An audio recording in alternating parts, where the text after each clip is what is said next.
Good morning, dear students. I am here before you with a new chapter, that is chapter 7, Control and Coordination. This is part 1 of the chapter. In this chapter, we learn about controlling all the life processes that we have discussed in chapter 6. So, controlling and coordination of all those life processes with each other. So, let me start this part 1. In this part, we'll discuss these two topics. The one is nervous system of animals and then reflex actions. Okay. As I told you, in chapter 6, we discussed all the life processes in the living organism, and movement was also a life process. If something is moving, we say it is alive. So, movement is the sign of life. Actually, movement are in fact the result of the growth. See, if I give the example of a plant, in the plant, if a seed is germinating and growing, so we can see the movement over there. The seedling moves over the course of a few days and it will push the soil and it will come out. So this movement is results in growth. But if the growth is to be stopped, the movement would not happen. So can you relate all the movements of living beings to the growth? I don't think so. All the movements of living being cannot be related or cannot be connected to the growth. There are other movements also. Here you can see a cat is moving. Can you relate this movement to the life to growth? Not anyhow. We do not know what is there on the other side. There may be a mouse. Maybe it is chasing the mouse. So this movement of the cat is not a result of the growth or cause of the growth. But movement is there. Okay. So as I told you, okay, all the movements in many animals also and even in plant also cannot be connected with growth. Anyhow, they are not the reason of the growth, they are not the result of the growth. Examples I gave you, cat is running, children are playing on the swings, buffaloes are chewing cud, or any so many examples you can see from your daily life. But these are not the movement caused by the growth, and these are not even the result of the growth. So one thing is clear, that all the movements in plant and animals cannot be connected with growth. So why do we associate such visible movements with the life? We think of movement as a response to a change in the environment of the organism. This is the correct reason. Where is my pointer? Let me bring it over here. Okay, yes. The cat may be running because it has seen a mouse. Yes. And plants grow out into the sunshine also. Children try to get pleasure and fun out of swimming. That is why they are playing. Buffaloes chew cud to help break up tough food so as to be able to digest it better. That is why this movement can be seen in animals. Another example is when bright light is focused on our eyes or when we touch a hot object. At that time, movement can be seen. So, what happens at that time? At that time, we detect the change and respond to it. That movement is our response. That is not due to the growth, that is not cause of the growth. So that movement in our body is the change, and to notice the change and to respond that change. Okay. If we think a bit more about this, it becomes apparent that all these movements in response to the environment are carefully controlled. Controlled by what? Controlled by whom? How it is controlled? They are, after thinking only, these movements are done.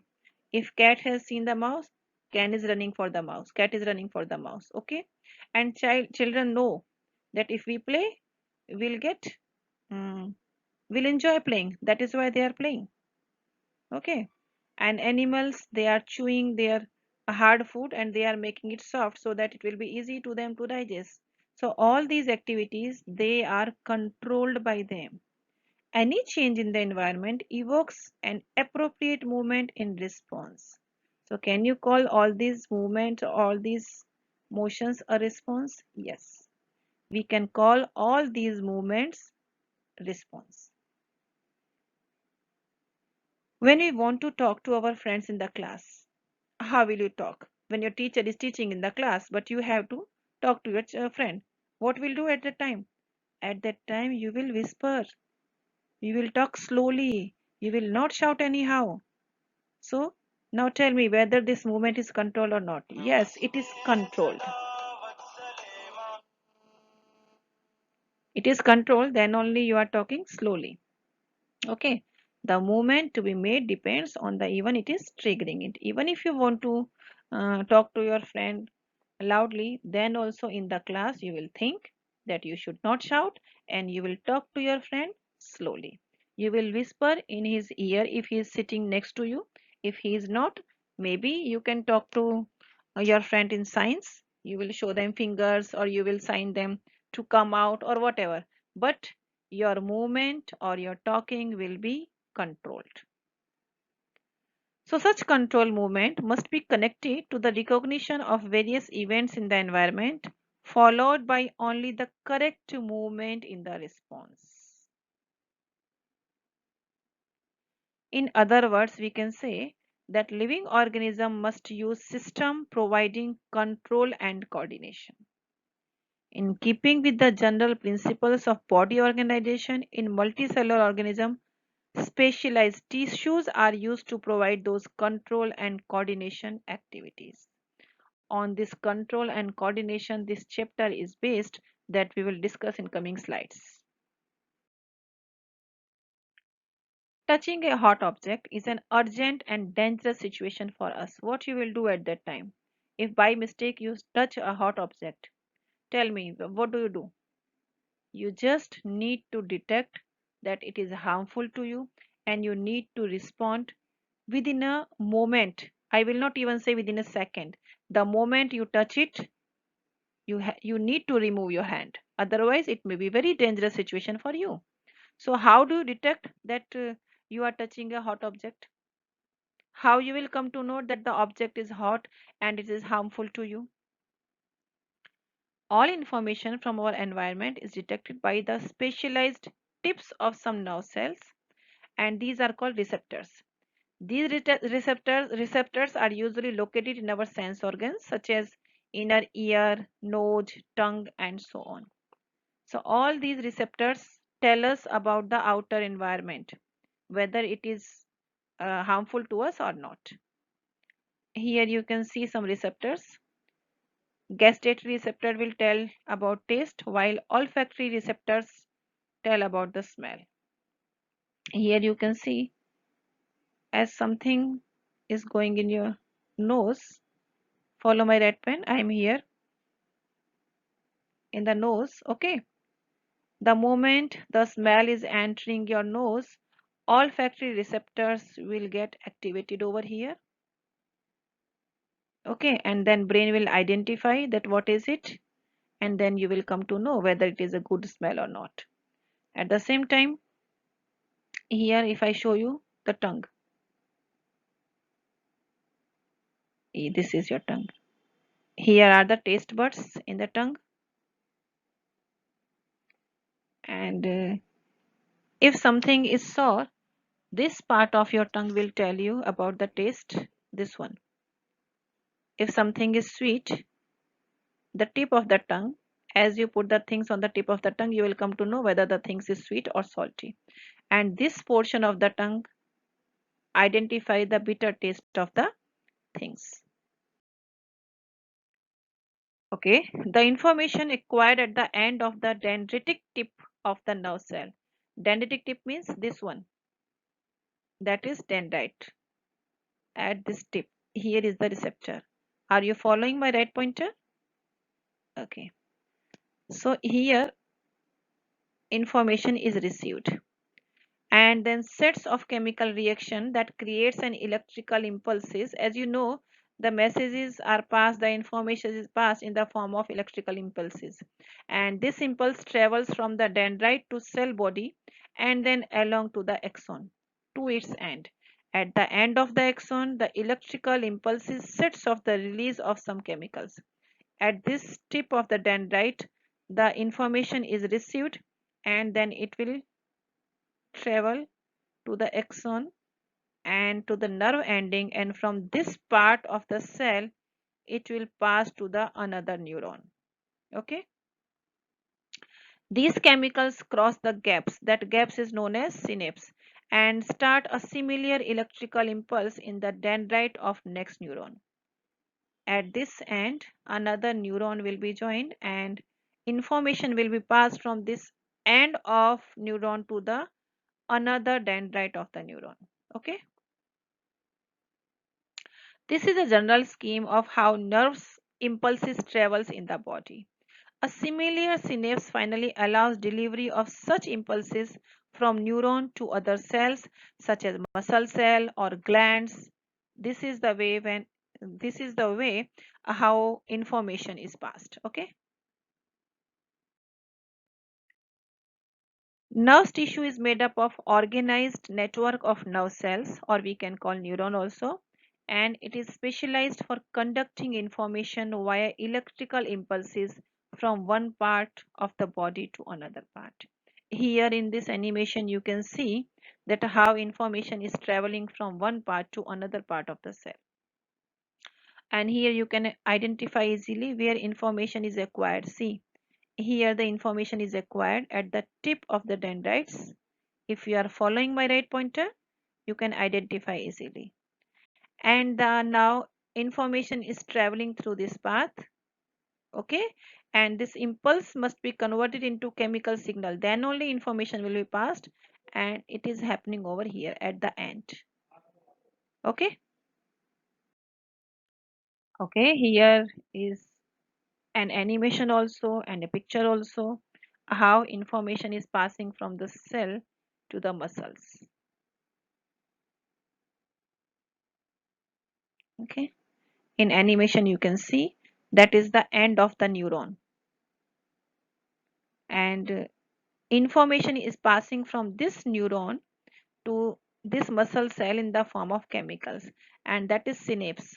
This is synapse, the gap between two cells, and here the information will pass in the form of chemical messengers, and these are the receptor of another cell. Okay. Now I will come to the reflex action. What is reflex action? What happens during reflex action? Why does it occur? Reflex, actually, this is a word that is used very commonly when we talk about some sudden action. This is the English meaning of reflex, sudden action. Okay, sudden action in response to something in the environment. That is reflex. For example, you can say, I jumped out of the way of the bus reflexly, or I pulled my hand back from the flame reflexly, or I was so hungry my mouth started watering reflexly. So what exactly do we mean? What do we want to say, or what do we want to explain when we are using the word reflexly? A common idea in all such example is that we do something without thinking about it or even without feeling. In control of our reactions, we do it in very quick manners. As soon as we notice any change in environment, we react or we respond, or that is our reflex. Okay, so these are the situations where we are responding with some actions to change in the environment. How is control and coordination achieved in such situations? That we are going to discuss in coming slides.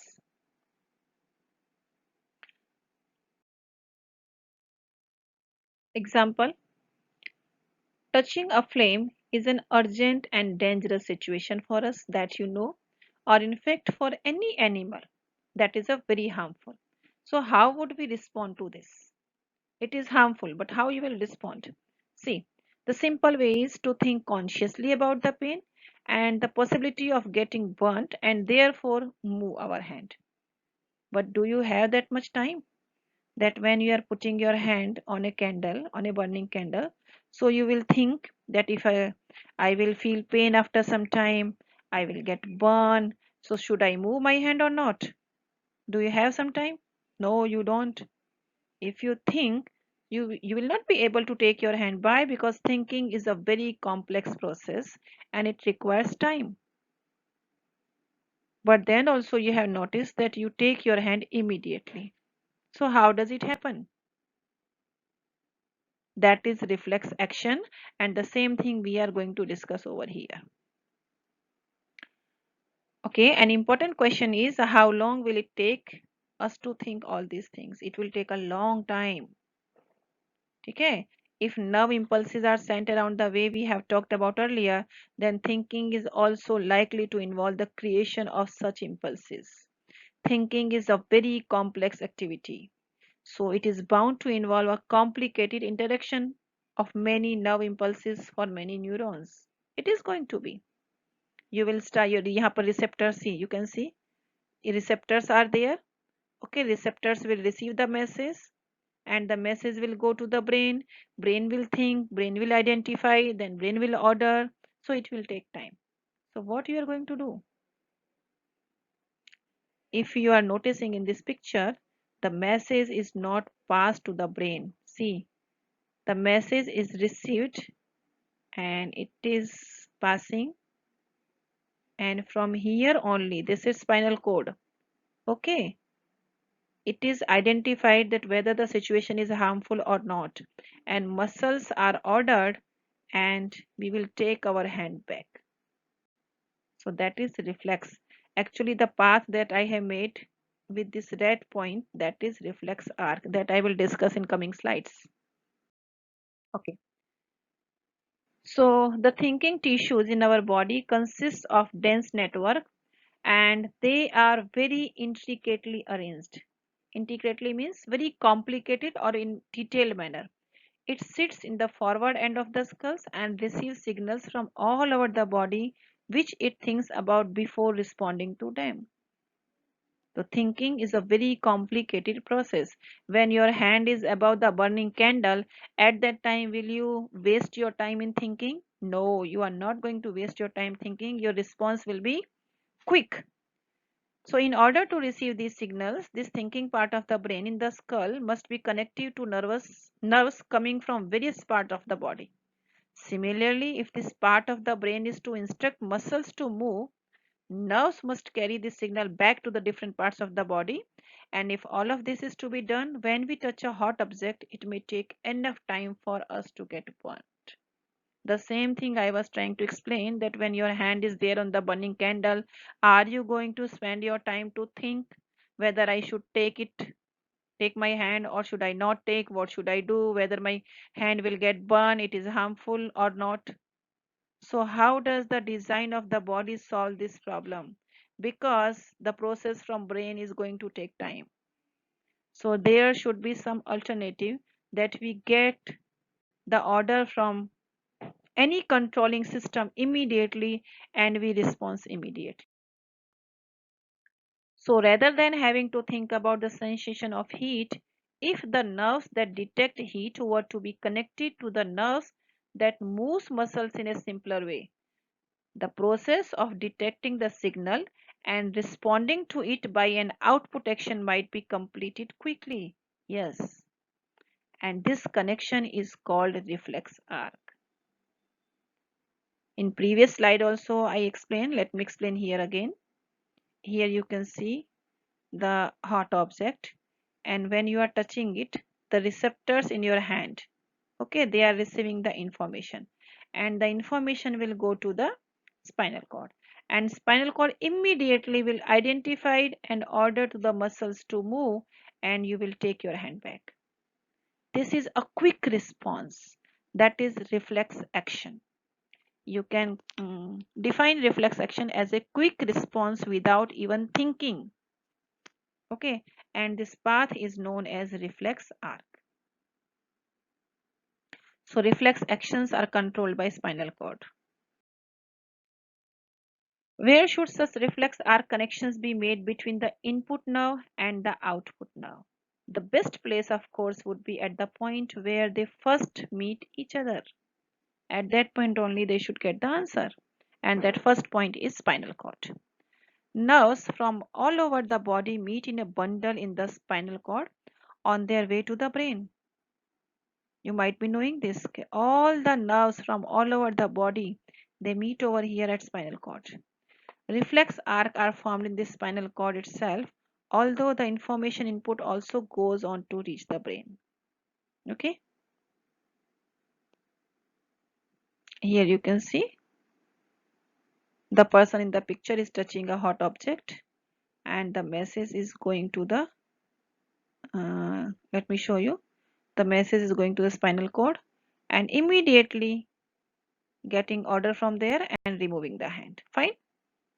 At first, let me remove all these red pens so a slide will be clear. Okay. Reflex arcs have evolved in animals because the thinking process of the brain is not fast enough. That is why we need reflex arc. In fact, many animals have very little or none of the complex neuron network needed for thinking. That is why reflex arcs are required so that our actions can be quick at the time of requirement. So it is quite likely that reflex arc have evolved as efficient ways of functioning in the absence of true thought processes. Reflex arc is more efficient for quick responses. Here also you can see the reflex arc. This is, see, this is the stimulus. Stimulus means the change in the environment. Okay, and you are touching this, so receptors are getting the change over here, and immediately the message will go. It will not go to the brain. It will be received by spinal cord, and immediately the response will be there.